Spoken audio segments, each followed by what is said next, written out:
Hey, yo. Yo. So such a vibe. It was such a vibe. Welcome back to the Purpose and Performance Podcast. It's been so long. It's a special edition one, though, too. It's not a normal, we're not back to our normal scheduled programming. Special. We are in the special episode of Ironman Texas 70.3 recap because we have an Ironman sitting in our midst. It gets people going. Yeah. I'm not an Iron Man. I'm a half Iron Man. Still, pretty awesome. But yeah, so today we're going to recap the race, how it went, and kind of get some of your thoughts and walk the people through what happened. We're going to have a vlog coming out as well, Yes. kind of a mixture of GoPro videos and camera videos. It's we're going to get that put together. It's going to take a little while, but I'm excited for that. Yeah, it'll be cool. I don't think it's going to be anything like, it's not like a documentary worthy thing, but I mean, it'll just be cool to kind of see like some of the days leading up to it, and then some of the footage from the race and stuff. And Well, I don't know about you. I'm submitting it to the Oscars just to see. okay, You never know if you don't try. maybe try just for a film festival first. Okay, cool. The Bloomington Film Festival. I also hopefully this towel does not fall off the wall while we're talking. If it does, well, it does. But you know, You can see that we decided to mount it in canvas photos. It's- real professional setup we good. have here. It's good. A lot of money being spent here. No, yeah. So we'll start with kind of just talking about some of the travel days, what it took to get down there, your preparation ahead of it, Mm-hmm. and then we'll go into race day, morning, like everything that it entails to make not just an Ironman happen, but in your case, a successful Ironman happen. Yeah, dude, traveling for these is like such an ordeal. Yeah. It really is. I feel like I was just so nervous for like 2 straight weeks leading up to this thing, like just all the things to think about, and just was so nervous. And oh, I know you made fun of me, but like I legit think I vacuumed every day. Like our house has like never been cleaner. 100%. Yeah. Every day you're like, I saw a dog hair today. I'm like, yeah, well, we have dogs. You're like, no, but there was more today than there was yesterday. I'm like, yeah, but you vacuumed yesterday. You're like, I know. And somehow there was still hair today. I'm like, well, they still shed. I think I ate most meals standing up. Like I did not sit. I was just like constantly like moving around and nervous. But Yeah. So before we get into it, and I know we'll show it on the vlog, but on not just Thursday with our travel, but like Wednesday, what was the preparation like? I know I was less than helpful because I was out of town for work. But what was the preparation like? Getting the bags packed? Did you have a checklist? Like, what was the mental status other than cleaning the house? No, nerves. Yeah, I made a checklist like the week before, and it was like 100 things long. And I started packing on last Monday, and just getting like the things that I could get packed, put away, because I knew I had like one more bike, one more swim, one more run. So like I finished my last bike Monday, and then I was able to like tear down my bike, and I packed all that up on Tuesday. And putting that thing into the bike box might have been like the most terrifying thing I have ever done. Because those of you who don't know, like it's a hard bike box on each side. It reminds me of like a guitar case, and it has places and straps and all the things for your bike, but you have to take both wheels off. And then in my case, I had to take my aero bars off because they are really long and they angle up, so they just didn't fit. Which isn't a big deal. It's not hard to take those off. And the aero bars are the bars that you are leaning down on. Yeah, they're in the center ones that allow me to lay down on the front. Right. So I took those off, and then at that time I did take the seat off too, which I regret doing because I didn't do that on the way back. But I did take the seat post out, so we laid that down flat in the bike box as well. And then once I got it all in there, I was just like, oh, this is like the worst. It's scary. I mean, yeah. Not only is everybody knows like triathlon bikes aren't cheap, but also like it just, if something went wrong with it, it would have blown up my whole weekend. So yeah. Now, is there a backup plan? Like, does Ironman have like rental bikes you can have like last second if like your bike doesn't arrive or something like that, or is it just you're hosed?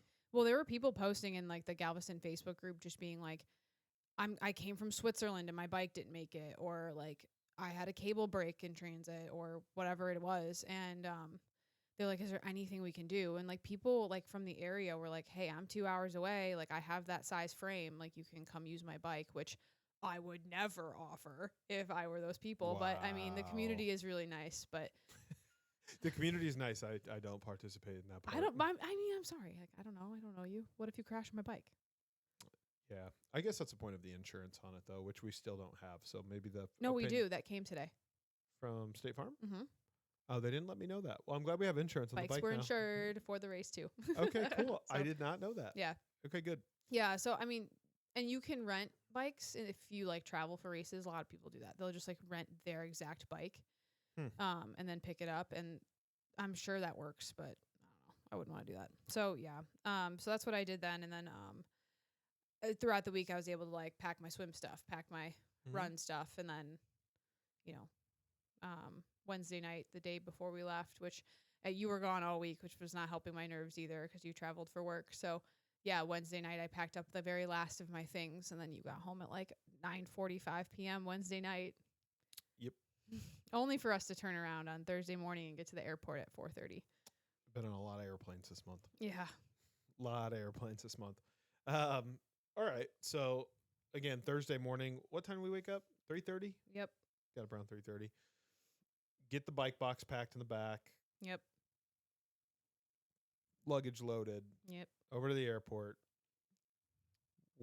What happens next?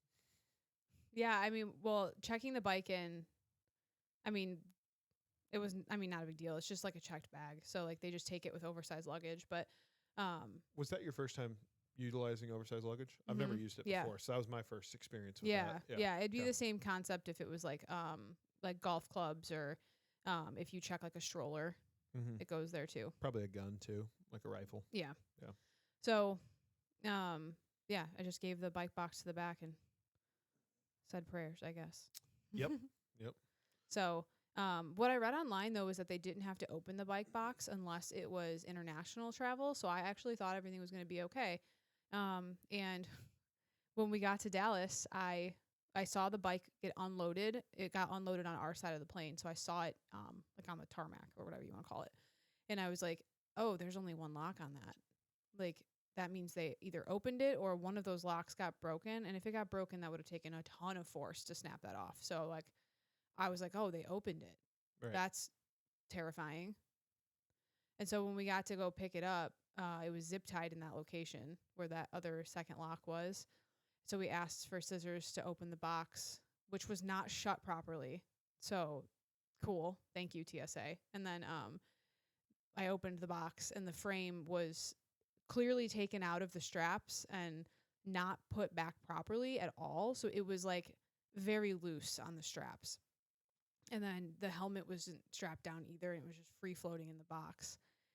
And like, that's just, it's so bogus. And it made me so upset because I'm like, they actually don't know how like expensive and how much work goes into these bikes. And like, if that rear derailleur was bent at all, like my bike wouldn't shift.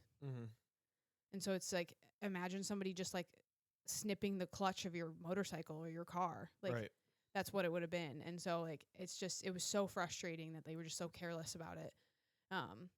But I mean, I would have loved to have freaked out on somebody, but I mean, one, I would have never known who was responsible, and two, they don't care. So no, yeah, there's no accountability with that. And then even right now with everything else going on, there's even less accountability than there normally would be. Right. So I was just like, you know what? I restrapped it down, we closed it up, and I had a nice 4-hour drive to be anxious to go to Galveston. Right. The whole ride, I was just a ball of nerves. And honestly, like, I just wanted to cry at that moment, but like, I'm very uncomfortable with emotions around other people, and your mom was there. So I was like, I'm not going to cry here. Yeah. The whole ride down there, it had been like 30 minutes into the ride. And from Dallas to Galveston's about 4.5 hours. We hit some traffic and some stuff, which made it, I think, closer to 5.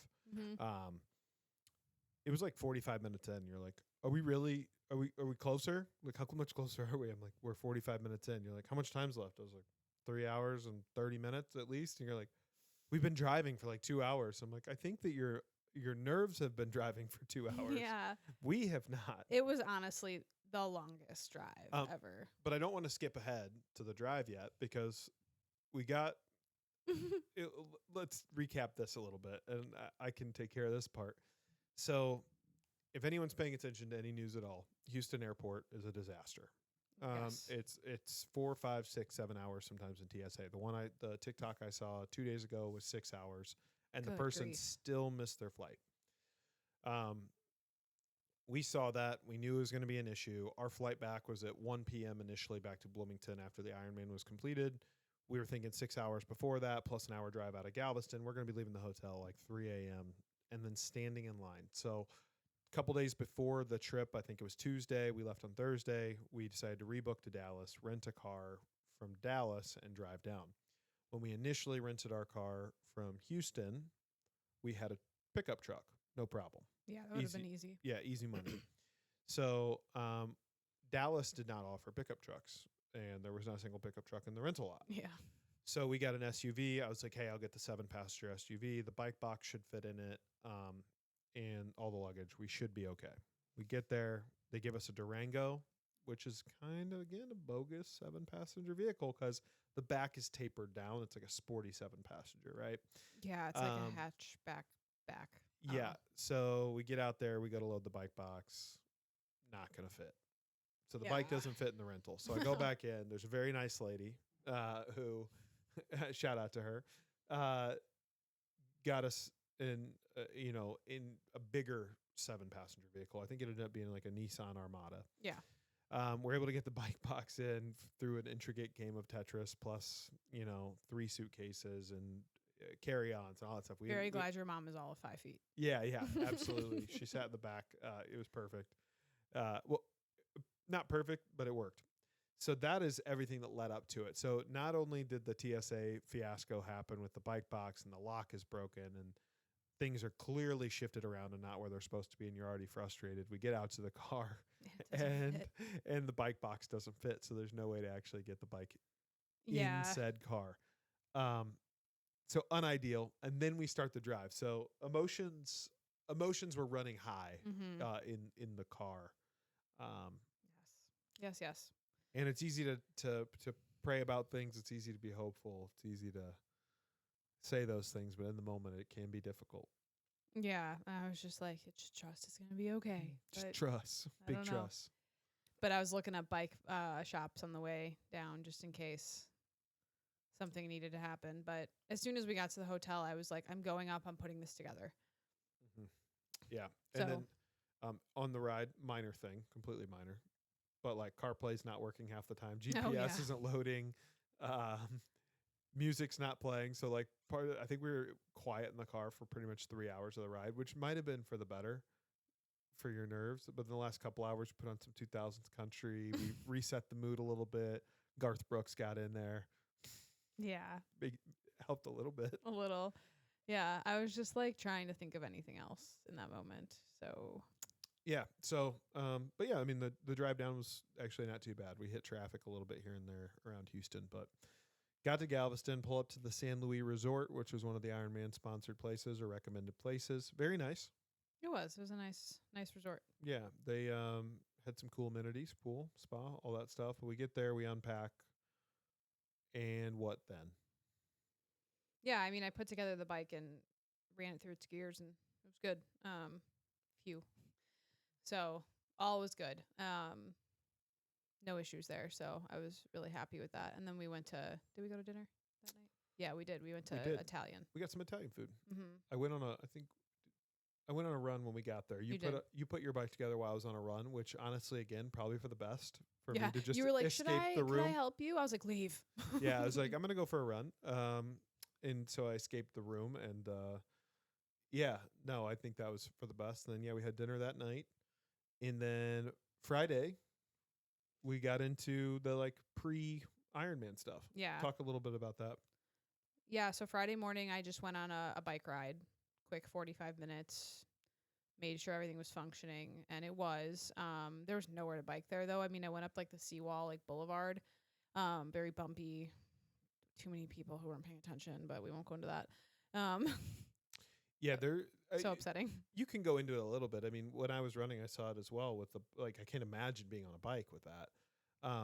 The sidewalk is like 6 feet wide, and then there's like 2 or 3 foot of seawall.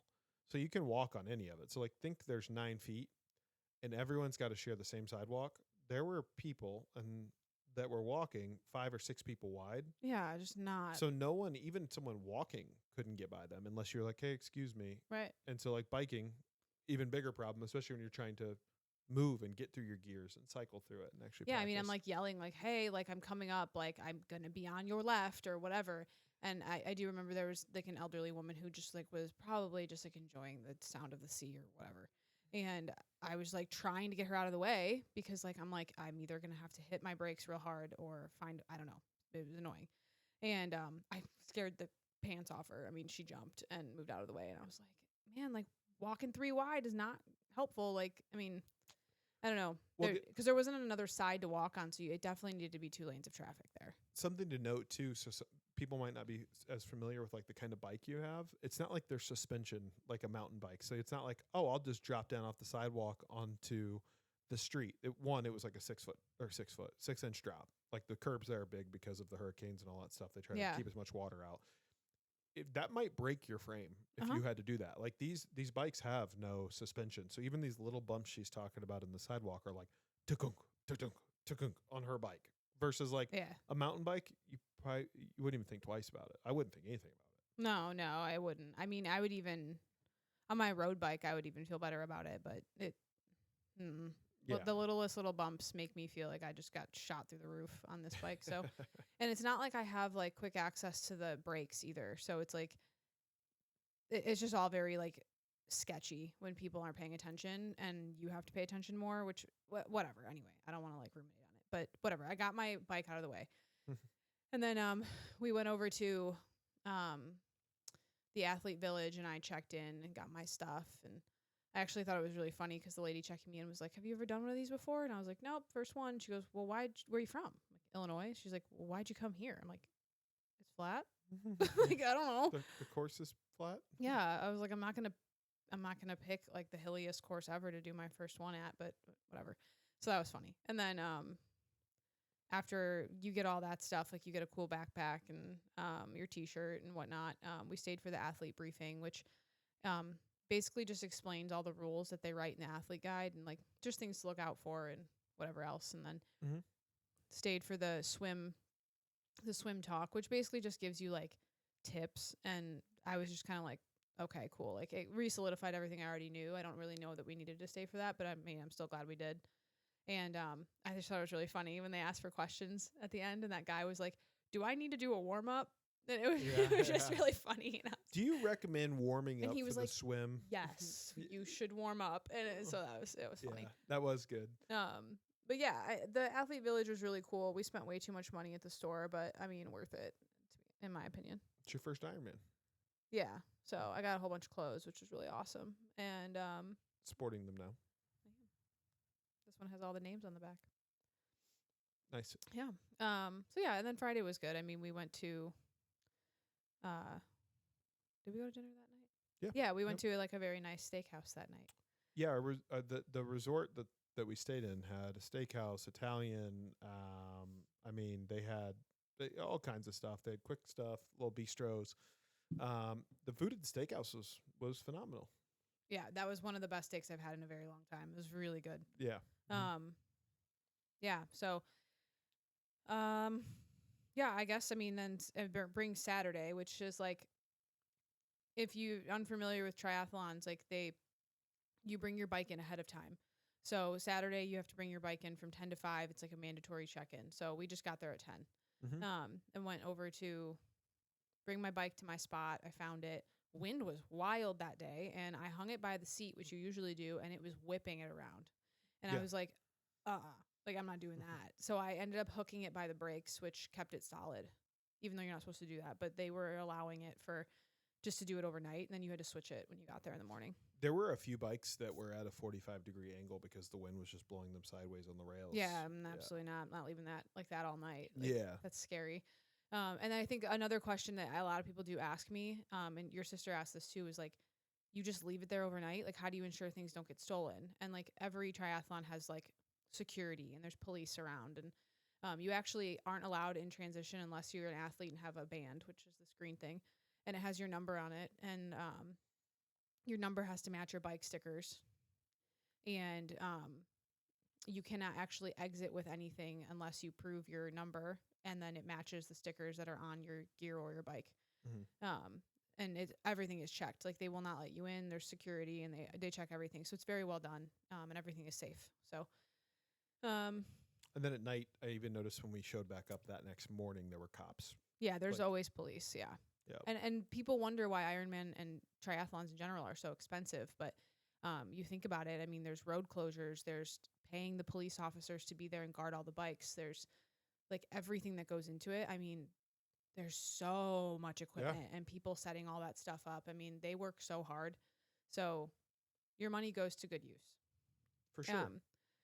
So yeah, after we brought the bike over, we walked out to swim exit Mm-hmm. just to see like what the distance from swim exit to transition would be. And it was about like maybe 400, not even, maybe 200 meters, Yeah, it's probably 200 fair. meters, not Yeah. even bad. And then walked over to the dock that you'd be jumping off for swim start. So we got eyes on that. And then walked back over to transition to the car. And then we had to go over to, I had signed up for a practice swim. Mm-hmm. Which is really nice. They set that up really well. I felt like Yeah. that was a really good area to swim That's in. just a guy that does that. I mean, it's not like, Ironman no, sponsored. there's That's cool. there was no Ironman practice swim. Some of them have like a warm up area you can do before the race in the morning. You can get in the water and like swim a lap as your Yeah. warm up. This one didn't have that. So he sets this up. It was like $30 to do it, and it was a 500-yard course. And so I did that. I did just a little shakeout run and then swam that just one lap, and it was good. It was very helpful for nerves and just getting used to like how dark the water is. Yeah. That water is dark. It's that muck. Like most of it was shallow until you got out to that big boat. And when I was coming back in, as I'm like pulling my arm down swimming, I grazed something with my fingertips, which freaked me out, obviously, because I can't see what it is. I thought it was a fish or something. It was And old Greg. I realized that I was scraping the floor, like sand. Yeah. And I was like, oh my God, I'm in like 3 feet of water right now. And like, that's how dark it was. I had no idea. I thought I was still in deep water. Right. So, very, very dark. Yeah. But yeah, that was really helpful on Saturday to do that practice swim. And then, I just, after that, got everything set up. And I think the community is really cool. Like everyone at the practice swim was very helpful to each other. Like Mhm. people were asking questions, not just to the guy that organized the practice swim or to the people sitting at the desk, but people were asking questions about, hey, like, have you done this swim here before? Like, have you done the one in Galveston? No. Okay. Well, here's what I recommend. Here's, spraying the water inside your wetsuit to make it glide easier. Here's this. It seems like the community of Ironman is like a very uplifting community. yeah, Like, it is. I mean, yeah.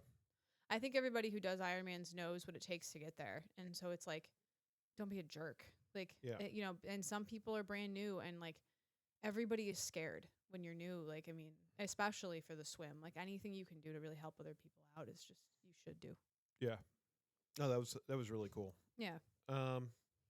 So Saturday after the practice swim, we pretty much did nothing, right? Yeah. We watched the Illinois game.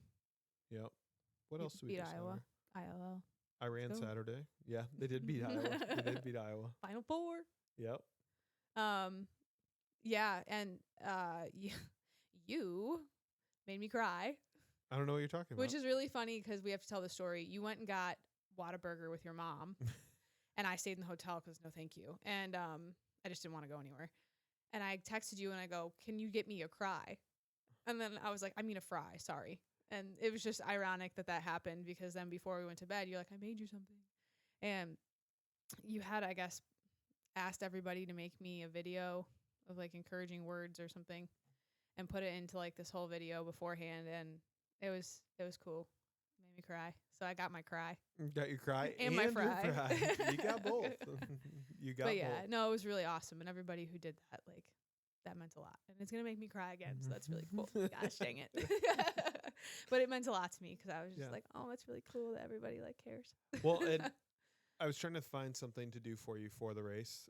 I'll give you your time over there. I'm fine. I'm fine. Move on. I'm just gonna edit the video with a smiley It's like face one of those over you. It's one of those things where like if like someone's emotional and then you hug them and it makes it worse, just like keep it moving. Keep it moving. But I was trying to find something before the race, like a motivational video or like encouraging words or whatever it might be. And it's kind of funny. Like a few months ago, Chris Christine Mm-hmm. sent me a video of like this girl running in the Ironman, like in an Ironman, like she had already done one, and then her husband had put like the background voices were like videos like that. So I was like thinking, do I want to make it your training videos, like of you on the bike and there and stuff like that? But I felt like it'd be more meaningful to like see those people and hear those words. Yeah, no, it was cool. For your first one. So shout out to Chris for the idea, like the hybrid mix idea of doing that. But Classic. Not it- surprised. yeah, no, it was good. It came together really well, and I was really happy that everyone sent in the videos and stuff like that. Yeah, it was good. Cry and fry. That is Yeah. that's a good pre-race meal. But it was awesome. And like I wasn't nervous or anything, but that just kind of made me think about like all the work that I've like done up until that point, and like how many people like I didn't really realize it affects and like influences and whatever else. And so it gave the race a little more meaning. So A little bit more purpose for your performance. yeah. Shameless plug. All right, well, let's get to race day. Okay. What do you Yay. Yay. Oh, well, I'm just trying to get past your cry. So we don't want to talk about it. Yeah, let's keep moving.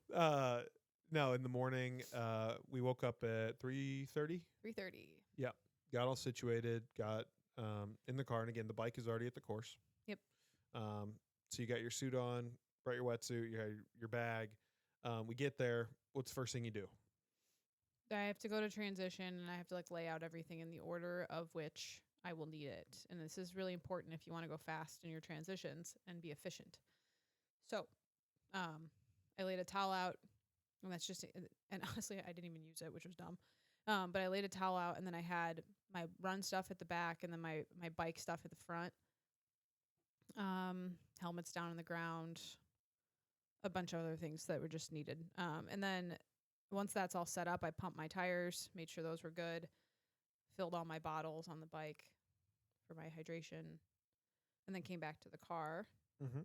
Did a little band warm-up stuff, got a little bit looser, was eating a bar that felt so icky.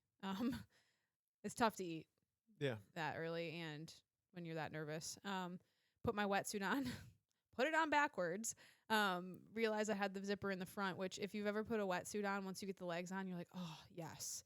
And then I looked down, I'm like, no, because it was on backwards. I have that on video, so stay tuned for the vlog. Yeah, I was like, oh, no, it's backwards. So we had to take it all off, and I had to redo it all and whatever.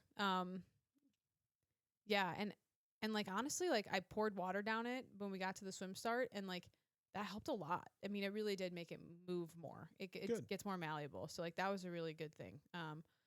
And yeah, once we were at swim start, I just kind of, I set my goggles up because I have those smart goggles.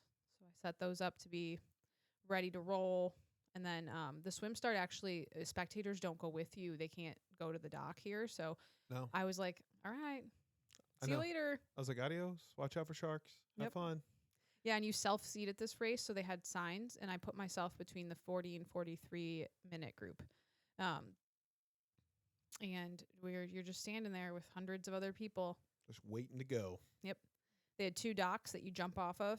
And every 10 seconds there was a horn, and you just kept going. Yeah, and they sped it up, actually, when it got closer to you. We were counting it out loud. It was like every 5 seconds, too. So at the beginning, it was like 10 seconds, 10 seconds, 10 seconds. And then they were like, 5, 5, 5. Yep. 5. I mean, they started moving through it pretty quickly. Yeah, no, from a spectator's point of view, it was kind of an interesting thing where, like, yeah, it almost felt like shipping you off. Like, all right, we'll see you when we see you out of the water. Like, it wasn't like you could stand right there and be cheering on. Like, you see other Ironman videos and races where the spectators are, like, lining the whole swim start. Not here. No, it's out there. So, yeah, it was kind of interesting for your first one. You're kind of almost put out on an island, and you're like, all right, you got this. Love you. See you later. Right. Yeah. But yeah, so like obviously walking through the day, what was your let's talk about the headline and splits, right? Mm-hmm. So what was your final time, and how did the splits compare to your plan? Yeah. So, my original race plan, I had everything like detailed out. And the race plan would have landed me at 5 hours, 11 minutes, and 32 seconds if executed perfectly. I finished at 5:11:30. How's that feel? Pretty lit. 2-second differential. Mm-hmm. That's stupid. It's the very type A of me. It is. So my swim goal was 40 minutes. I finished at 38:43. My transition 1 goal was max 3 minutes. I took 3 minutes and 48 seconds. I watched that video you took, and I know exactly where that 48 seconds came from. Mm-hmm. So I know for next time not to do that. So I'm glad I had that video. The bike goal was 2 hours and 45 minutes. I finished in 2 hours, 42 minutes and 30 seconds. Mm-hmm. Transition 2 goal was max 2 minutes, and I finished in 2 minutes and 10 seconds. And then the run, my goal was an hour and 41 minutes and 32 seconds, which would have been an average pace of 7:45. I finished in an hour and 44 minutes and 20 seconds. So average pace there was 7:46, whatever. Anyway, so plus and minus all those things, I finished 30 seconds ahead of pace. That's crazy. That is insane. No, 2 seconds. 2 seconds. 2 seconds ahead of It's pace. all right. I caught you. Which of those splits surprised you the most? Like what and why? I was really happy with the swim. I'm not like good at being a defensive swimmer with other people, and I was getting knocked around, but I was doing the knocking around, which I was like happy with, because in my head I was just like, I'm not going to get pushed around here. Like, I'm here to do something. So like, if you're going to run into me, I'm just going to push you out of the way. Mm-hmm. And if you want to be fast, I mean, you have to do that. And so like in my goggles, I could see my pace. And so I'm maintaining under a 150 per 100 yard, no matter who I was around. And that was really helpful. And so like just the fact that I could swim a 150 in open water, getting knocked around in salt water, in the brownest water I've ever been in, like I was pretty stoked about that. And that was my second open water long distance swim ever in my life. So like I was excited about that. Felt pretty good. Because like the goal was like, well, I'll aim for 2 minutes.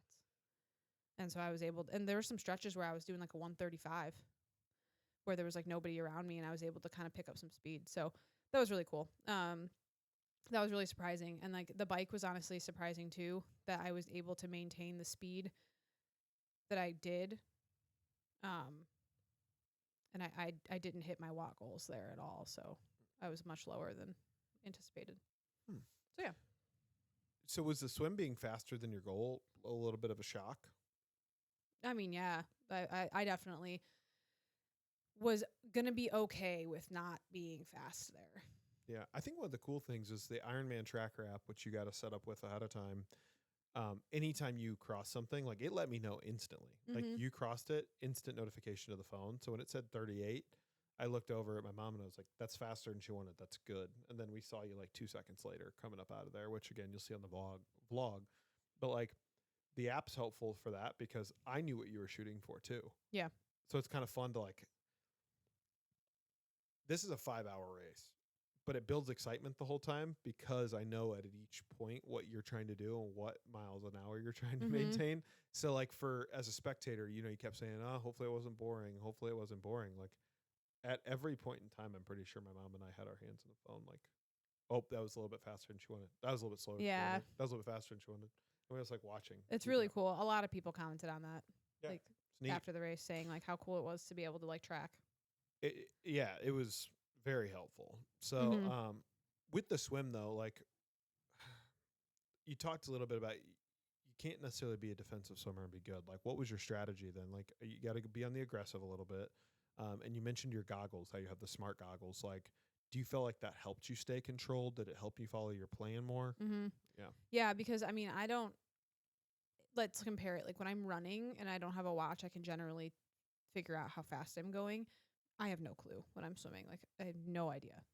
RP is not a thing for me in swimming. So it was really helpful to just know, and also to know like my plan was to go to that first turn controlled so that I didn't spike my heart rate, so I didn't panic, all the things. So like being able to see it on my goggles, I was like, okay, like I need to stay here and just be patient until this first turn. And that was really helpful. And then once I got around that first turn, I was like, okay, like, kick it up. And there were times I caught myself being like, this is comfy. And then I had to think in my head, like, dude, you are racing right now. Like, this is not a pool. Yeah. race.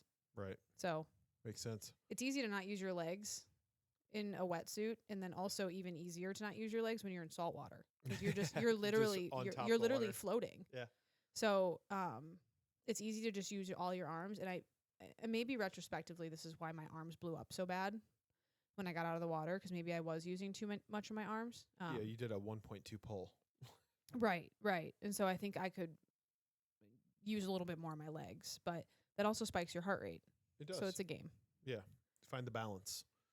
How about any open like water lessons that you'd pass on? Yeah, I mean, I think it's important to remember to just like stay really calm and practice bilateral breathing for one when you're in the pool. I breathe on both sides no matter when I swim. So like my plan was to breathe left, sight when I would like sight every 6 strokes. So knowing that you have like a plan and a rhythm, but be able to breathe on your other side too, just in case. Yeah. Because you just don't know where the waves are going to come from. And luckily they were coming from my right, so breathing on my left was smart. But Right. Yeah, I would struggle with that because I can only breathe on my left. Or if I try to breathe on my right, my shoulder gets wonky and it pops out of socket. So I'm only gonna be a left side breather no matter what. I do take a breath when I sight, which Helps. it risks you taking in water, so be careful. But Yeah. So bilateral for that. Okay. Any other tips? Patience. Patience. Would you recommend like joining a open water group? Yeah. I mean, the more comfortable you are in open water, the better you're going to be. It is not the pool. There is no lines. The water is brown, potentially. But even if it's not, you can't see it. Like you're looking at a floor. There's no lines to keep you straight, and it's disorienting. Yeah, and it's just the more experience you have in training, the better. So Yeah, I would definitely recommend joining a group, which I'm planning to this when the group in town here starts again. But I didn't have that leading up to it, so I had 0 open water swims right. since last September. It's crazy. Mm-hmm. And yeah, to perform the way you did was very impressive, especially being ahead of pace too. All right, so getting out of the water. Walk me through the getting out of the water and the transition then. So you get out of the water, you rip your wetsuit from the top, and then there's a big long cord. You pull down the back, you unzip your wetsuit in the back. Mm. There was a man at the side of the dock getting out that was like, "Come over here, I'll do it for you," and he just ripped it down real quick, which was really nice. And then I was able to pull everything off, and then you run with just your pants on. There's wetsuit strippers that you can utilize if you'd like. Very funny to watch. It is. It's good humor. You lay on your back and they pull your wetsuit and they just literally rip them off your legs, and then they hand them to you and you go. It doesn't take very long, but I was just like, I don't need that. So we kept going. I run to my transition spot and I was like, wow, my lats are blown up right now. Like I felt like I was just like gonna like Hulk through I wouldn't fit through a door frame. Like it was just like they were really crampy and I was like, oh, this is not good. So I was a little shaky, and so like I couldn't get my socks on quite as fast as I wanted to because I just felt like my arms were shaking. Mm-hmm. So I think that took me a little bit longer than I wanted. And then I had my fuel in like this flask. And it's like just a gel of flask, 300 carbs, it's like gel. Right. In a big flask. And there was like not really a good location to put this. So my plan was to put it in the fuel pocket that's in my jersey. And like watching that video back, I was like, that took a long time for me to get that in there and then zip my whole thing up. And it was just like, I think that took probably 40 seconds to do that. Okay. And then unrack the bike and then you run to the edge. I didn't have a great spot in transition. So like running in cycling shoes isn't ideal. You can slip real easy on asphalt. Mm-hmm. So I couldn't go very fast, so that's also just unideal, but it is what it is. Yeah, so I think I did a really good job at the equipment layout. I think that retrospectively next time I'm going to find a different way with my fuel. Yeah. So And you mentioned being shaky, like trying to get your socks and shoes on. Like, why do you think that happened? Like, was that from the swim and just using I your actually arms? think it was because I didn't use my legs very much. Yeah. And like, yeah, go to the pool and do a 2,000 yard pull. Right. Yeah. not a good idea. Yeah. And then rack location, like I know we talked about this after, like there is Ironman VIP where you get like preferred rack location and you can be like closer and all this stuff. So you That's don't have AWA. or AWA. Sorry, Yeah. VIP is separate. That was Mhm. for the spectators. Yeah. The spectators that were Ironman VIP got to go out on the ferry and watch you guys swim out there. That's cool. That was cool. Yeah, the AWA is like preferred rack location and stuff like that. So you think that would help transition time too? So you're not trying to run in bike shoes as far. Yeah. You're doing more of the barefoot running to get to there, but then your run once you get to it is closer to your I'd prefer that. bike exit. Yep. Yeah. Okay. I mean, my rack location wasn't bad, but Yeah. it just wasn't as good as it could have been. Yeah, absolutely. And then do you want to talk about T2 now or do you want to go into the biking? You want to follow like how the race actually Yeah, let's go went? bike. Okay, yeah. So like you talked earlier about your wattage being like a 147 and your bike being ahead of pace, which was awesome. But you were saying your wattage is lower than what you wanted. Mm-hmm. Okay. My Walk me through that. my plan was 160 to 170, Okay. which was definitely doable for me. Like, whatever. But seating where I did in the swim put me in the more mid to back of the pack there, which caused me to have to pass. I mean, I probably passed 500 people on the bike. I mean, lots of people. So it just caused me in the very beginning to have to play it kind of cool because I was passing so many people until I could finally get to an open area. So number one, that made my wattage like have to stay down because it just is what it is. So once I got into that open area, I realized like, okay, my average is 147-ish and I'm still going around 21 to 22 miles an hour. And I knew that I needed to be like 21-ish miles an hour to achieve 245. And so I was like, okay, like I'm going to try and keep up as long as I can around 22 miles an hour. That'll get me to the goal split that I need without potentially blowing up the run. Mm-hmm. Because there is the risk of like me just being like, I have to stick to the plan of 160 to 170. And then my quads are absolutely fried. And then I blow up the run, Right. which like that risk reward just for my ego to say that I maintained 160 to 170, like not worth it. I was maintaining the speed I needed. So right. I chose speed over power. And I didn't need that much power either. Like I had a heavy crosswind coming in, but it wasn't, was not a headwind. Yeah. So it was good. So I was kind of able to save my legs for the run. Yeah, so it allowed you to be a little bit more confident in your run because you knew you still had some stuff in the tank. Mm-hmm. Is what you're saying. Yeah. When you were passing people, did you feel like it was difficult to follow the rules of the drafting? In the beginning, yes, because Okay. there were just so many people. Gotcha. But like when you are around so many people, you have to do your best. Like, so you pass as many as you can, you get back over, you come out, you pass, you get back over. And that's just a safety thing. You really should not be chilling in the passing area. Right. Yeah, and that makes sense. So. And at what point during the bike were you like, I am over this? It was probably around mile like 40. I realized like I'm hitting a wall to where I'm like, okay, Sarah told me this is going to get hard. Yeah. She's my coach. Your coach. This is hard. This is getting hard and I'm going to need to start like fighting the want to quit. And so my hip was just exhausted, my left hip, which I don't know why it's always my left hip, but exhausted, and I was struggling really bad to stay in aero.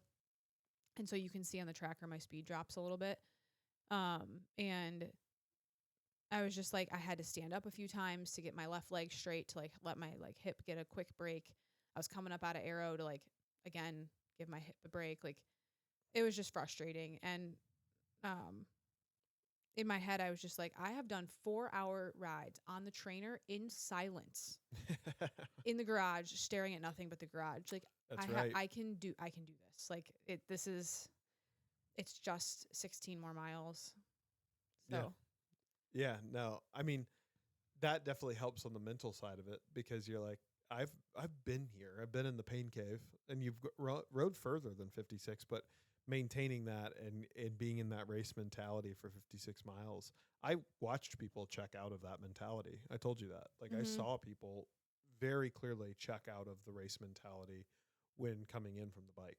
Yeah, and I mean, I knew in my head that I just needed to get to the run because I've done this enough in training where I knew that my hips were tired, and as soon as I stood up to run, it would be fine because it's just like you get out of that flexion. Yeah, you're out of that And yeah, constant contracture. yeah, and Yeah. I was fine, and I would be fine. I was like, I just have to get to the run. Do you think there's a different type of like handling or training or something you would do moving forward to avoid that hip at 40? Like if you're going to train for a full at some point in time, like what can you do different to avoid that? Is it just longer rides and training that condition the left hip to be used to, I don't know, 100 miles?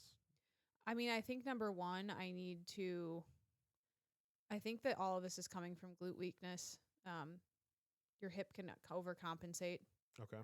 for glute weakness. I mean, if you're pulling more than you're pushing to maintain like to make up for like a weak glute, which my left one is definitely weaker than my right.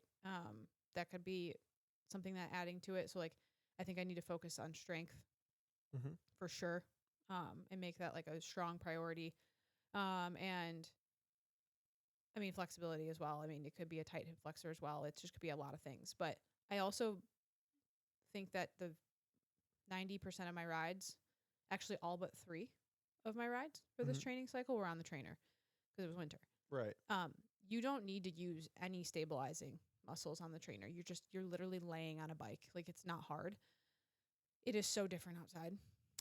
Yeah. I need to just be outside more. I remember the first ride you did outside this year. You were like, I need to ride outside a lot more. Yeah, it's Yeah. just different. Yeah. Well, you have all the elements and everything. Like you said, your stabilizing muscles have to activate that way too. Yeah. Yeah, definitely. So it's just different. And I also just like it's just so different like trying to hydrate on the bike while you're moving, eat on the bike while you're moving. Like it's just all different. How were the views? Could you take in any of the views of the actual bike? Or were you just like head down? You know what it's like to hike with me? Yeah, I'm like, Where I'm hey, just like, go. I'm like, that mountain was so beautiful, and you're like, I didn't even see one. Right. That's what it's like. Okay, cool. No, I'm not sitting there having a nice bike ride up the coast of the ocean. I was just like, I was literally just watching the road. Yeah, see, I'll get distracted with that. I'll just be like, wow, it's so pretty. Yeah. Nope. No time for that. No time for beauty. So you come back in. I saw you. That was another weird part. So like, I couldn't really watch any of the swim, and got to watch transition one. Got to watch you leave on the bike. The bike. I mean, she's out there 29 miles away. Like when you looked at the tracker, and for those of you that followed it, like she's on a different island. Not even she left Galveston and came back. Yeah. So that was really unfamiliar. That actually felt more uncomfortable than the swim because I'm like, the swim you're fine, but like you wreck on a bike, you can get messed up pretty bad. Mm-hmm. I know you can drown on the swim, but there's about 1,000 lifeguards, Yeah. or people on boats or whatever. So that was really strange. So like that was I didn't like that, and not having any updates because it only updated every 9 miles, and I'm like, there's way too much time between 9 miles. It needs to be every like 5 miles. So there was some worry there. But got to see you come back in on the bike, get to T2. T2 you did really well. Like that was really close to the time you predicted, right? It was 2:10 and you wanted 2 minutes. Mm-hmm. What went better there? What would you change? Like what? Yeah. Talk to me a little bit. I don't know. And that's the podcast. Thanks for coming on. The T2 was fine. I had shaky legs coming off the bike, so like it's just their bike legs. I don't know. It's hard to describe unless you've like done that, and then you try and walk afterwards, and you're like a Bambi. Like it's hard.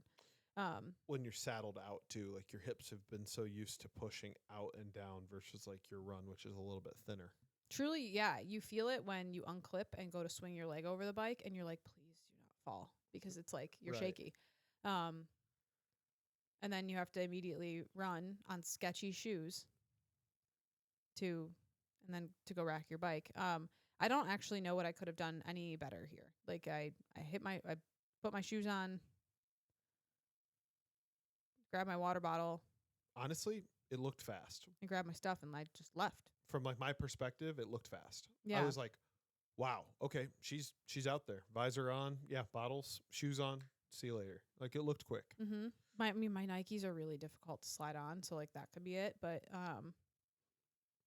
I don't really know, besides running faster off the dismount. Yeah.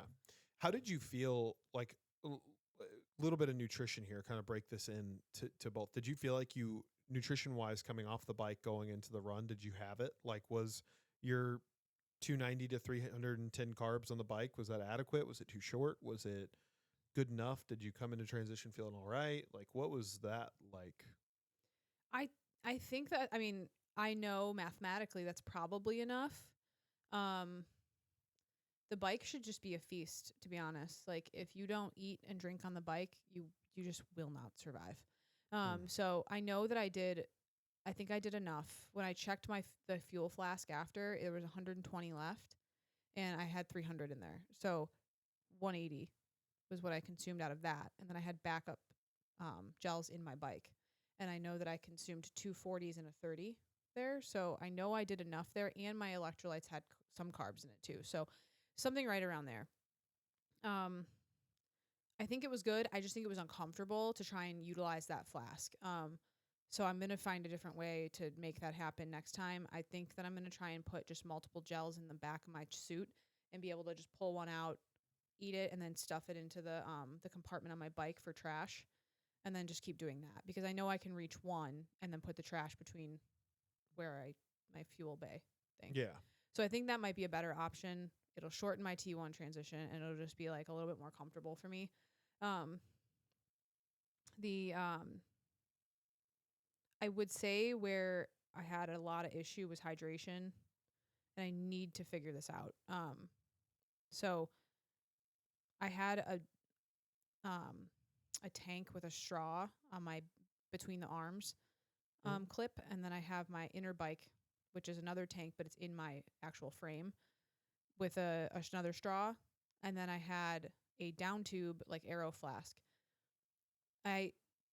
Retrospectively, I need to fix the between the arms. So I want to change that to have a double bottle system where there's two, and put two there so that I can toss one of those bottles off at the aid station, grab another bottle from the volunteer, and put it in that slot. And I think that'll help me like get more in, because I just don't have the handling capabilities, to be honest, to like grab a bottle, squeeze all of that into my tank in the time that I need to be able to then toss it, because you can't litter on the course. And so the one time I did fly past one of the aid stations, I ended up grabbing a water from one of the guys, squeeze it as much as I could in my mouth, sprayed my face, and had to toss it immediately. And it was like 3/4 full. Wow. I mean, like there's just not enough time. There's not enough time yet. And I couldn't have held on to that because I had nowhere to put it. Right.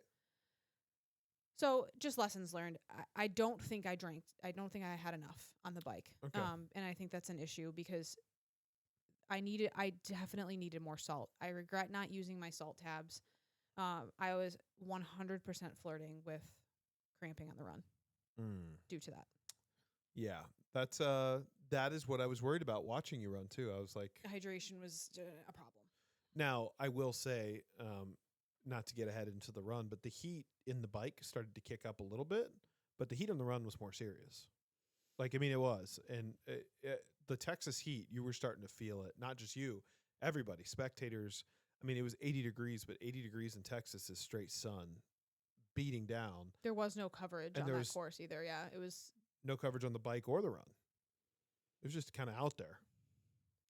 You get the wind from the bike, though, keeping you cool. Yeah. The run is not that way, and it's on asphalt that you're just on. Yeah. You know, you're not like up getting like a nice breeze underneath you or anything. So Yeah. Well, bike felt fine. well, so that takes us in. So we went through T2 a little bit. You got,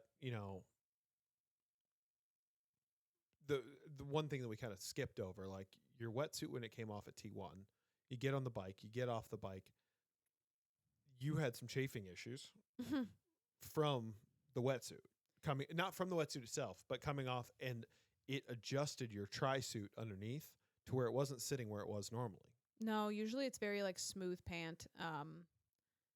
You can see in the videos and in the pictures that it's too short. It like scrunched in the back underneath where like my butt meets my thighs, and The it like, gluteal fold. yeah, and it like pinched all of that skin in Okay. between all of the fabric. And salt water dries scratchy. Ooh, So yeah. I could feel the pain there in that last 15 miles too, with like every pedal stroke I did, and I was just like, this sucks. This hurts so bad. So I will next time ensure that I have that pulled down. And I also think next time I'm going to put chamois butter everywhere. That's like a good idea. underneath every fold of everything. It has to happen. I only put it on the spots that I would get a saddle sore. So Smart. Yeah, that would be this a time really I good, need to do more. really good adjustment then. Mm-hmm. All right, so we're off T2. All right. We are off the bike. We're chafed. We're hot, maybe a little bit underhydrated. And we're starting to run 13.1 miles. Yeah. Give a little race reflection about the run itself. I mean, off the bike you feel good because you're like real warm and like it's a relief to be doing a different movement. So it feels good. And so I mean, like I did start. I went out at like 7 or at like 8 minutes, and then it just naturally moved to like 7:45. So I was feeling good, and I was like, all right, well, I guess I'll just hang out here. And I was able to maintain that for like around 8 miles, and then at 8, I was like, oh, it's hot, like it's very hot, and I could feel the lack of salt kind of catching up to me, and I was like, oh no, I'm thirsty. Like, Yeah. crap, it's too late. So I was like, at that point I had like, I was still like taking in gels and stuff. And I was like, okay, I need to focus on maintaining and being cool so I don't overheat. I need to grab electrolytes at the rest of the stations, whatever. So every station I grabbed water, threw it on my face, threw it on my head. And that helped immensely. And then I would grab an electrolyte at the end, attempt to drink it. It's so difficult. And I had my own bottle that I carried, but it wasn't enough. I mean, I think I need 2 of those. I need to figure that out too, how to carry my own, because aid stations aren't gonna do it. Yeah. So anyway, it's also hard, and people are not well experienced on how to like run next to an aid station. People like who aren't interested in taking anything from the aid station need to move over to the left. To the left. Get out of the way. That. Yeah, that makes sense. And people weren't getting out of the way. And one guy got mad at me because I ran in front of him. And I'm like, if you don't want the water, go to the left. Like, what do you mean? That's what this is for. Yeah, that doesn't really make a lot of sense, honestly. Ran past it, not interested in taking anything, but then yelled at me because I was in his way. I'm like, okay. Anyway, so it just wasn't enough. And it's people stop in front of those tables. Right. And I'm like, dude, you can't stop in front of the tables. Like, you need to grab and move because other people are coming in behind you that aren't interested in stopping. Right. Yeah, like they don't want to stop moving. They want to run right past it, grab it, and keep going. Yeah, so it's just frustrating in that way, but yeah. I mean, and then around mile 8, I felt like I was moving like just sandbags filled with water. Like my legs were like in quicksand. It seemed like everyone started to see that at mile 8. Like I was clicking on other people in the tracking app that were like either right ahead or right behind you in like your age group rankings. Mm-hmm. Every single person slowed down at mile 8. That's crazy. Yeah, it was like so consistent because I was like, oh no, the leader slowed down at mile 8. Like Andra's going to start catching that. And then it was like, you slowed down at mile 8. And then like, oh man, that girl behind Andra, she's moving pretty quick. She slowed down mile 8. Like everyone, it was like mile 8 hit, and you could see the drop off. Yeah, and I would guess that was because it was right around noon. Yeah, probably. And the heat was Yeah, heating. and I think if I would have done a better job at hydration on the bike and gotten more salt in, I think I wouldn't have felt as so heavy. Because I can run on tired legs. Well, that's what your entire bricks and everything prepared you for. Yeah, and I can talk myself through the pain cave on a run. Yeah. That's not the issue. The issue is I was just like, I'm afraid that if I use too much musculature that I'm going to cramp. Yeah. And so I was trying to I was like, I just have to increase my cadence and like not bend so much. And every turnaround, because there's a lot of like out and back turnarounds in that course. That course was not ideal. I did not like it. When I would go to like step and turn around, I could feel my toes cramp. And I was just like, no. Stop.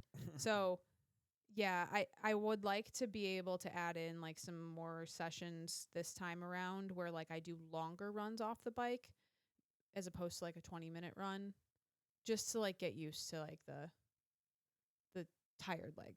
Yeah, that makes sense. Makes a ton of sense. And I will say that is your forte though, is running. Like you seem comfortable running. You look good running. Like it's so interesting to watch everyone else run by, even other people who are like competing at the same exact race in the exact same spot as you. Like the one girl that was close in rankings was right by you. The run looked like it was going to kill her. And everyone else running was like, oh, they're dead. And you came by and you're like, what's up? Yeah, that's like, it's your jam. You are a very, very strong runner. It's impressive. Thanks. So yeah, run is done. You're going to the finish line. What was that like? Because you had 3 laps on the run, right? It was a loop course. Yeah. You heading towards the finish line. What was going through your mind as you're getting ready to cross the finish line? Well, actually, I mean, we should back it up to that whole last lap, because like that whole last lap, I was just like, okay, like I knew what was coming next at that point, so I was like, okay, you just got to get to this turnaround. You just got to get over this hill. Right. You got to get back over this hill. Like we got to go to the park. Once we get to the park, we're gonna go to the boat, and then after the boat is like the precision wall, and so it was just like I just had to take it like one more step at a time, and then I was like constantly looking at my watch to be like, when is a good time to pick it up? Because my race plan was push the last 5K, but I was like, I can't do that right now. No. So I was like, I'm gonna push the last 2 miles, and so I picked up at mile 11. I picked up a bit, and then at mile 12, I was just like, dude, like you gotta like get over yourself and like run, because it's the last mile. Right. Like, So as soon as I saw like the mile 12 marker thing, I was just like, ugh, all right, Game find it. Yeah. And so you split left on your laps, and then you split right to go to the finish line. And so I went into the finish line spot. And I was just like, this is awesome. Like, this is the last shoot, And so, you pick it up at the end. I had no kick. I was just like, just go. Like, just try your best, Keep your legs moving forward. Got through the finish line. I mean, and it was like, the only thing in my head was, oh my God, I'm done. Thank you. I'm done. Like, I made it. Didn't cramp. It was awesome. Yeah. And I heard they announce your name and stuff. And I heard the announcer say something about 5 hours and 30 minutes. Yep. And in my head, I had my back turned to the wall, and I didn't look up when I passed through the chute, because I was just making sure I didn't run into other people. And I heard 5 hours and 30 minutes, and I was like, oh, okay. And he did say that. I was standing right there at the finish line. He goes, all of our people crossing right now, about 5 hours and 30 minutes. And I looked at your time, and I was like, brother, you're off by 19 minutes. Yeah. Well, the other people were at 5:30, so he's probably just, Or a second. Sorry. I meant second. Yeah, so he was just, it's fine. But no, the other people crossing through with me were at 5 hours and 30 minutes. That's what I meant. Sorry. So I was just like, oh, okay. So I like turned back around and like looked up and saw my name, and it was like, it said 5:11:30, and I just like welled up with tears. And like I couldn't breathe at that point, so like me crying was not going to do anything good for me. And so I just like in my head was just like, holy cow, I did it. Like right. Like to the T did it. And I was just like, I can't believe I just did that. Like, I hope that's good enough. like to make worlds. I like hope that's good enough. And then I saw your mom and then saw you and walked over to the fence, and I could just see the look on your face like you did it. And I Dog. was like, I was waiting for you to say something, but I just like could tell that like, you were like waiting for a good moment to like say it. But you were just like, we're gonna have to book those plane tickets. And Yeah. I was like, no way, like, you know, whatever. But and then I was just like, I think I'm gonna have an asthma attack. I don't even have asthma.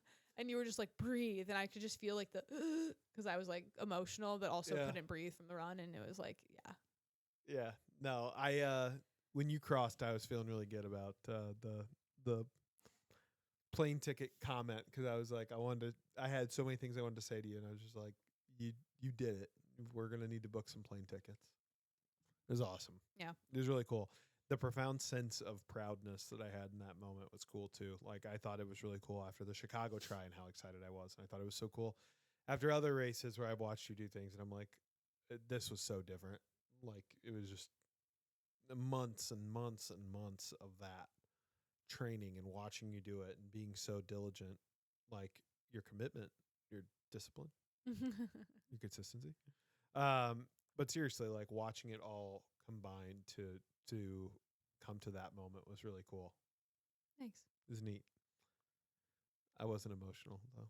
It just started raining at that very second. Huh. Weird. Yeah. Sunniest day. No, that was rain in the forecast. So yeah, no, that was really cool. So what are some training priorities looking forward, right? Like let's talk a little bit about let's continue through the day really quick. Get done. Had a little bit of break. You went back, you got cleaned off, showered, got the salt water off you. Yeah. We go back. There's an awards ceremony at 4:00 in the Moody Gardens IMAX Theater, which is kind of cool. Neat little setting. Yeah. Award ceremony comes up, and where did you place, my dear? So just to explain how like it works Mhm. with Ironman, podium is 5 people. Mhm. So I came in 5th place of the 30 to 34 age group. So technically I podiumed, which is cool. And so to go to the awards ceremony, you receive like a little trophy, and like you get acknowledged with everybody, and it's pretty cool. So there is a slot allocation for the Ironman World Championships in Nice, France. And each Ironman race has a certain amount of spots allocated for each gender for the race. So there were 30 men and 30 women spots for this race. There were like around like 1,500 people doing this race. So only 30 slots. So the age group winner of each category, they are automatically bidded for a slot of those 30. And so when they do the age group like trophy presentations, they ask first place in each age category, do you want to go to Nice? And then if they say no, which a lot of people do, if they say no, then they ask second place. If they say no, they ask third place. And then if they say no, the slot goes into the performance pool. So the performance pool is basically anybody else outside of those top 3 slots. And you're ranked, it's like age adjusted. So someone who does a 5-hour half Ironman who is 45 years old is going to be ranked at a higher percentage than someone who is 25 who does a 5-hour half Ironman. And there's a whole formula they use. I have no idea how it works, but they do a ranking and list everybody there. Right. And so if first, second, or third does not take that slot, it goes into that pool for later. Yep. So they get through everybody at the age awards. And because it's later in the season, there's many people who are already going who declined that spot because they already have a spot. So there was 21 at the end of all of this. There were 21 women's spots left that weren't claimed by people who won in their age group slots. So you stick around and you wait, and they do a roll call. And so they start with basically the highest person left, and they call out their name. And a lot of people either don't show up, and you have to be there.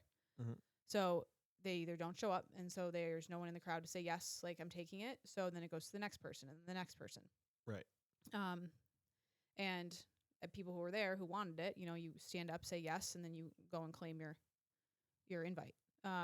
And so as they're moving down the ranking list, I mean, it just gets closer and closer to my name. And yeah, as they got, eventually there was, what was there at my point? There was like 16 or 17 spots left. Yes, that sounds correct. There was about 16 or 17 spots left. They called my name. Obviously, I claimed it. And yeah, so I got a world championship slot. It's awesome. And then you have to go pay for your spot right then and register right then. Yeah, you have to come ready with your ID and your credit card, and you pay on the spot. And that secures your slot to go to France. So yeah, so going to France in September for Ironman World 70.3. Mm-hmm. Something that was really cool during the slot allocation is like all the age groups, whatnot. You're talking about the age graded scale for the running and stuff like that. The fact that there's 75 to 79-year-old men and women running these things, I know, bonkers, like absolutely insane. So that was cool to see. I'm really actually excited to see that group at Worlds. Like I want to see the 75 to 79 at Worlds and like see what the fastest in that age group gets. I know. It'll be really crazy to see. That's so impressive. It is so impressive. Dude, age is just a number. Yeah, that is crazy. It's also, there is some genetics to it. There's definitely some genetics. They were definitely doing things at a young age, though. It's not like, you know what I mean? Like you could tell those two ladies weren't like, I'm going to pick up Ironman at 75. No. Like what you do when you're younger sets you up for what you do when you're older. Like it's funny how some of them are so well known too. Like that one lady, Sunny. Like they were talking about her well before she even got down there. Like they all knew her. Yeah, I'm sure Ironman's been around since with the 70s. Yeah, so she would have been around obviously before it even started. Right. So yeah, it's cool. Yeah, let's do a little like reflection here. So training priorities going forward. You had your goals, right, for it. Which one are you going to attack first to see if you can improve on for because we have Rockford in 2 months. Yeah, so on the way to Nice, we're doing Ironman 70.3 Rockford. She is doing Ironman Rockford. Well, because you're Sherpa, so like you do a lot of work. I think it's it's a group effort. I just do the hard part. Yep. And so yeah, we're going to be doing Rockford. I think that my priority right now is like I know I'm a solid runner. I don't fear for my running, whatever. Cycling is like I want to get better on the bike. I know I have more power in my legs. I know I have more stamina. I have, way more speed in me. I think it's just my inexperience as a cyclist is just what it is. And so I would like to put way more focus on the bike, and Rockford isn't flat. No. So I think that incorporating more hills, just more time on the bike, especially now that it's nicer out, just being outside, longer rides, all that stuff. Obviously, like that'll be something I discuss with my coach, but biking is what I want to get better at right now. And then I think with the nicer weather, open water stuff, I think I'll be more experienced in open water by that point in time, which I think naturally is just going to transfer over to a little bit more speed.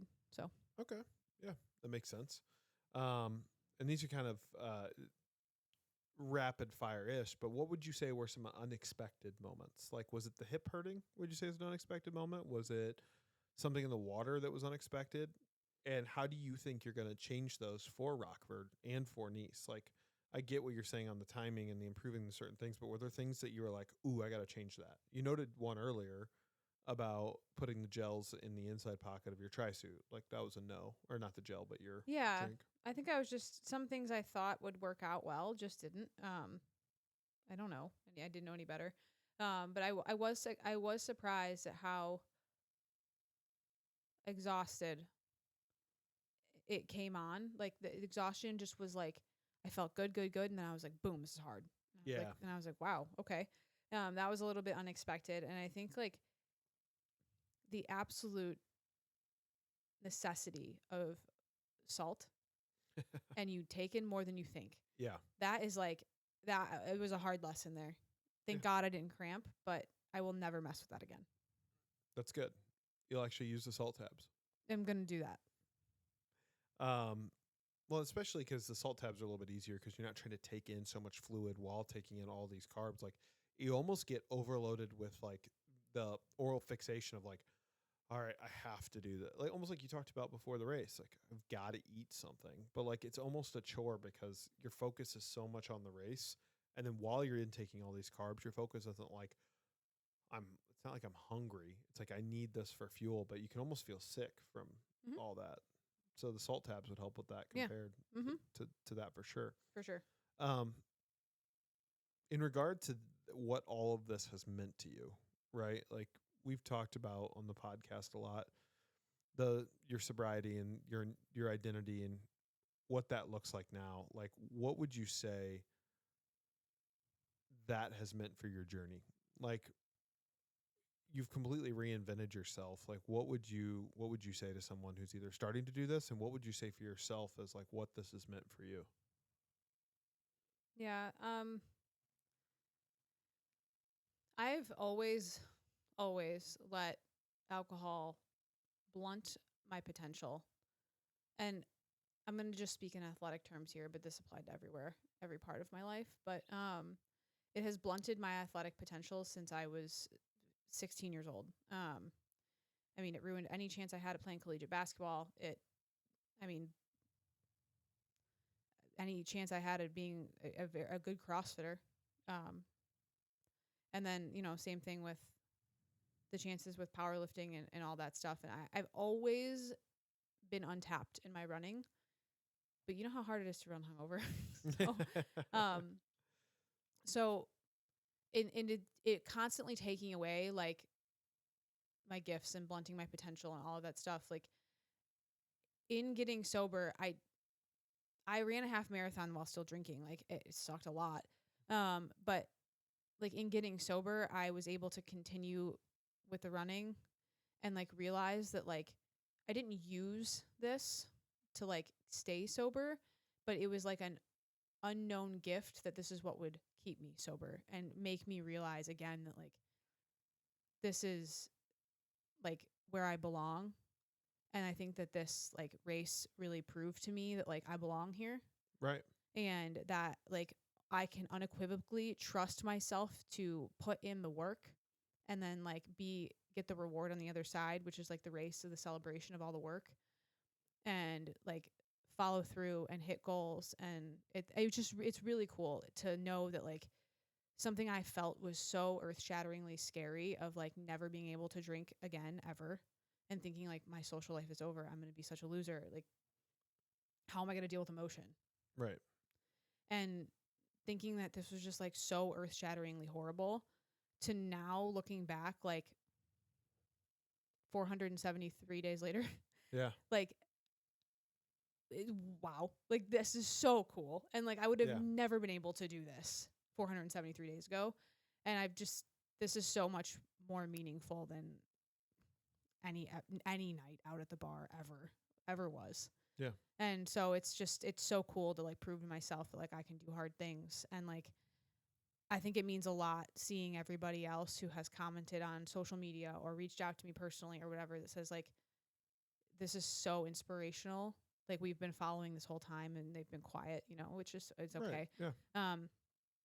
But like seeing like 473 days ago me versus now and like how like 180 like that really is. Yeah. I mean my identity is totally flipped. My confidence in myself is just far higher. Mm-hmm. There's so many things. I'm rambling, but No, it's a almost an open-ended question because there's so much that you do have to be proud of and all the changes that not just starting the sport has brought, but I feel like you said, it wasn't like a crutch to keep you sober. it wasn't. It was like a reward for being. It's like a reward. It's like a reward for being sober that you found this thing that you deeply care about, that you enjoy, Yeah. that also you're really good at. Like seriously. Thanks. I can tell you felt uncomfortable with the compliment. Thanks. All right. Yeah, but Go ahead. all that stuff is like it's great and all, and you could say like I did this, I did that, blah blah blah blah blah. But like I didn't. I mean, I think God put this in my life, and I just happened to pick it up and see it and use it, and have been able to I've been given this huge gift and these opportunities, and like I've been blessed with like the means to be able to have all the things that I need in order to even pursue this at a high level. And like it overall is just like grateful Yeah. that like I'm even able to do any of this, and like so grateful that like I think that I wouldn't be here if I wasn't broken down so badly for years and years and years, and like just like a prisoner to like the substance. And now that I'm not in jail anymore, it's like I wouldn't appreciate this at Yeah. all if Mhm. I didn't go through that. And so it's like I know people out there are struggling with like wishy-washy back and forth, like wanting to like be sober, not be sober, whatever it is, struggling with like this identity of letting it go. Man, let it go. Like Yeah. it's so hard to see it now or like at that moment, but man, life can be like so freaking cool. Like we're going to France to do this stuff. Like I'm going to go like swim and run and bike in France for fun. Like it's just so cool. I love it. It's cool. It's cool. It's cool. It's just so cool. Yeah. Dang. Yeah, that's really neat to think about. Yeah. One more question, and then I'm gonna get into some rapid fire quick ones. Pew pew. Ended on a fun one. I'm like, pew, pew, pew. I'm gonna get the air horn out for it. What do you think is one thing that you learned, overarching theme that you took from this race that you're going to carry to the next race? Yeah. I mean, I think now that I've done the distance, I know the beast. Yep. And it'll be different on every course, and there'll be, nuances for everything, but I know that carrying this race over, that like it's going to suck, and it is really hard. If it wasn't hard, it wouldn't be called an Ironman. Like Right. but you can do it. You can get through it. Right. And then there's a plan, and a plan is always good to have. Obviously, you need a plan. But like in the moment, that plan is not live or die. Like you have to trust yourself and your training and what you can do in that moment. And there were times in this race where I was like, I can do more than the plan. And then there were other times where I was like, we need to pull back and save this a bit so we do not blow the whole plan up. Yeah. And so you got to be smart. What's the phrase? Everyone has a plan till they get punched in the face, and I think it's acceptable to say getting punched in the face would be getting into the ocean water in Galveston, Texas, and swimming in mud, and that's when you're punched in the face. And you realize that. How do you adapt? My cute plan of like this is my race plan is kind of out the window once that happens. Yeah. Like, are you tough enough and mentally there enough to be able to adapt to an adverse situation, because they're going to happen? Right. Yep. Like you said, I mean, we heard it at the athlete briefing, flat tires, I mean, all kinds of stuff. Yeah. It's like, you got to have enough of that dog in you to like be able to push through. Yeah. And find it. Speaking of reacting to adverse events, I lied. This is not the last question. The rapid fire is going to come in just a second, because you did not speak to the adverse event on the course. I didn't. I forgot about it. Tell the folks what happened involving a part of the bike course. Gosh. Okay. So I think people are surprised that like some courses aren't closed courses. And this was not a closed course. So there are cars. Yeah. Pedestrian life is happening around this event. So they close off the right lane of a 2-lane road, but cars are still allowed to go in the left lane. They just have cones in the middle of the road. Some Ironmans are completely closed courses. That's wonderful. This one's not. So I'm coming up. I have a mile left, literally, like a mile, maybe 2. And there is, I was in the left lane of the 2-lane highway, and there was a cross street. And so cars are in the right lane, and this car is stopped, and there's a cop in front of that car, maybe 5 bikes in front of me. They're all passing. Cops stopping this car. I'm like 100 yards behind these bikes, and I approach this intersection cop steps out of the way and this car starts to turn left. And I like yell, like, yo, what, like, dude, like, what the heck? And the car slams on its brakes and it comes maybe between like the distance of you to me, of T-boning me. Like, I mean, it would have hit right at my right leg, like thrown me probably. And I was just like, oh my gosh, like, you idiot. Basically, like, this cop, like, how do you not see me? I'm in bright pink. Yeah, your outfit was not dull. Yeah. So frustrating, but like, people make mistakes and nothing bad happened. Thank you, God, for stopping this car. Yeah. But yeah, I almost got hit on the course, which I was just like, of course, like, That was what else? What, you know? So that one would have been your luck, but two, maybe that was just God's way of reminding you that he's out there. yeah, I'm out here with you. I'm watching over you. yeah, maybe. Got you. But I did throw up a prayer, like, thank you for thank you for that. Like, oh my goodness. Not trying to have like a broken collarbone today. And Ugh, yeah, there was a girl who crashed in front of me on the course, and I didn't mention that either. And she was in a Synergy pink tank top, tri-suit, and I saw her I think she lost control of her front wheel. I bet you she hit one of those, the reflective things that are in between the white lines, because they were raised a little bit and they had a dip. And if you hit them on the side of your wheel, I mean, your wheel can just fishtail. So I bet you that's what she hit. And it just like probably fishtailed the front of her. But there were two bikes right behind her and they both split and got around her. But she wiped out across the road. Oof. And so she slid on her Ow. shoulder. And I could just see, like, I was like, oh, shoot, that's not good. Ugh. And so she was actually able to get up on her bike and move before I passed her. But I saw her on the run course and she had so much road rash on her shoulder. Man, And what a dog though to keep going. her knee was pretty banged up too, but she finished.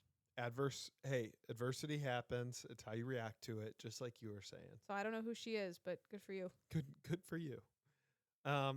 All right, a little closing, a little rapid fire. All right, Hmm. are you ready? Yep. Rapid fire means you have to answer quickly. Are you just staring? Yeah, okay. Why? All right, rapid fire. Favorite piece of race gear? My bike. Okay, good. What was one? Oh, wait, my bike.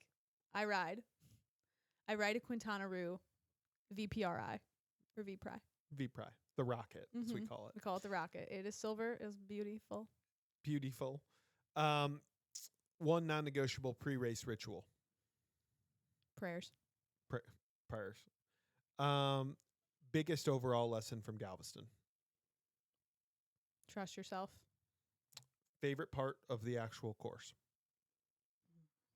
The bike. Any part of it specifically, or just the whole bike? Just the whole bike. It was nice. Least favorite part. The run. Favorite Sherpa. You. Yeah. Your mom. Oh, it's like a good your mom joke, but it's like not at the same time. But wait, the run course I did not like because it was loops, and I like to know where my competitors are at, and I had no idea if I was passing somebody who was on lap 1, 2, 3, nothing. And then there were so many like quick turnaround spots where you just went out and then you came right back, and I'm like, ugh, it just messes up the flow. Yeah, yeah. I didn't like it at all. For the spectators, it was really cool to be able to see you.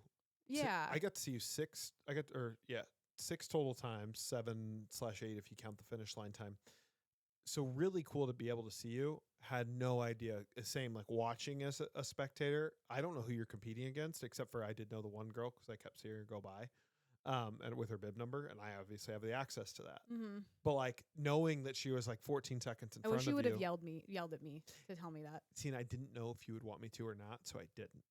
I would have wanted to know But that. she was like in front of you. Like you guys like started at the same she time. beat me by 16 seconds. I would have caught her. I would have found a way to outrun her. Yeah, and I actually kept seeing her, and I'm like, oh no, like you guys are actually close in proximity to She's the going course. to France too, though, so I'll see her there. Yeah. Get her this time. I'm going to get her this time. Yeah, so, but I would agree. I think that as a spectator, really cool to see it. Downside, I had no idea who was running what, who was where, what was going on. And also, the run course was so thin through that walkway. You didn't get to see this part, but they had first, second, third place women's, first, second, third place men's overall for the whole thing, motorcycles following those No, people. I was running behind the first place female. I was a lap behind her. I was behind her while she came. She was like, They had the motorcycle following her? well, there was a bicycle on the course at that point. Oh. So they had On the run course, there was a for bicycle. the men's first place person, they had an actual motorcycle, but they were driving that motorcycle in Moody Gardens on the run course. Female and had a bicycle. There were other people on the second lap who were, the motorcycle was going like this, weaving in and out of. And I was like, if that was me, I'd be very annoyed on the loop course. Cause you're like, I get that he's first place. Also, can you move the motorcycle out of the way? Maybe that's why they went to bikes for the girl. Cause I mean, the bike was easier. Yeah, I don't know. But anyway, well, cool. Anything else that you got to share? Or we pretty much get all of it? Rapid fire was the last thing I had for you. No. Cool. Well, as you mentioned earlier, 1, cool flag up here. 2, congratulations. I'm very proud of you. Thanks. 3, if you're around Rockford in June, come out and support. We'll get a big support crew. We'll make it like obnoxious. And then, yeah, we're going to be going to France soon. Yeah. Pretty cool. Yeah, we're before Rockford, we're going to run a half marathon in April. This is more your race. In Champaign, and then Rockford will be in June. Yep. And then I have one race between Rockford and France. So I'll be doing USA Triathlon Nationals, and that's in Milwaukee. And then you're doing your first triathlon. Second. Well, nah. First try. The Chicago try in August. Yeah, that'll be good. So I get to do Sherpa that weekend.